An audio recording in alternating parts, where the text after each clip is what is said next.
Sveiki, tai penktadienio vakarą atsidūriau Varėnoje, nes turėjau skaityti paskaitą štai šio projekto rėmuose. Deja, aplinkybės susiklostė taip, kad negalėjau pasilikti ir dalyvauti kūrybinėse dirbtuvėse, tai teko šeštadienį ryte atsikėlus vykti namo.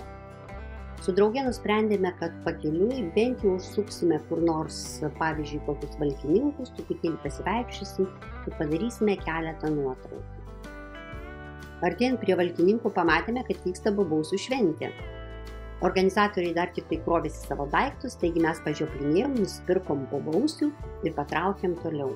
Planuose toliau buvo rasti pranciškonų vienuolyną, apie kurį papasakojo kita kolegė. Deja, to vienuolyno radome tik liekanas. Pasirodo, tas vienuolynas, stovėjęs 300 metų, karo metu buvo susprogdintas. Na ir patraukėme pasivaikščioti po valkininkus. Aplankėme parapijos bažnyčią.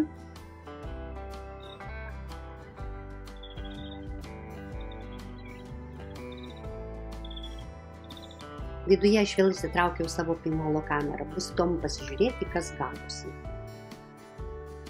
Tuomet pasukome miestelio gatvelėmis. Štai tokią pamatėme lentą skelbimo ir joje dar vieną skelbimą, kuris mūsų domino. Taigi šis mūsų pasivaikščiojimas kaip ir susijęs gavosi su fotografija dar labiau. Slampinėjom neskubėdamos, gėrėjomės bundančią gamtą, čiulbančiais paukšteliais, žydinčiom gėlytėm ir pasukome link tilto per Merkį. Kitoje pusėje jau yra kita vietovė, kuri vadinasi Užuperkasis.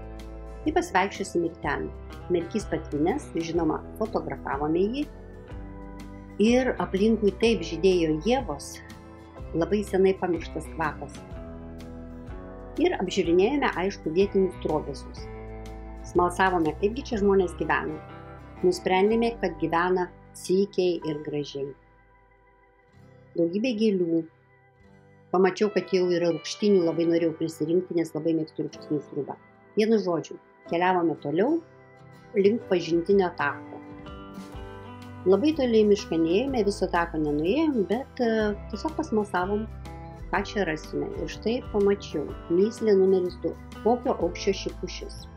Pušis išties labai aukšta. Vėliau ėmėm ieškoti atsakymą. Nei jokios nuorodos, nei jokios užuominos. Taigi atsakymo negavome. Tačiau pamatėme daugybę inkilų. Taip pat gražiai žydinčius svarainius ir keletą tokių keistų, bet pažįstamų herojų. Loreta kaip tikra katalikė, aišku, fotografavo kryžių, o aš akmenis. Pasivaikščiojimas nebuvo labai ilgas. Štai aplenkė tas mistiškai raudonas duris, pasukome jau link savo automobilio. Nusprendėme dar užsukti į Pirčiuko karčiamą, iškasti ir pakėlėme sulčių taures už smagų savaitgalį.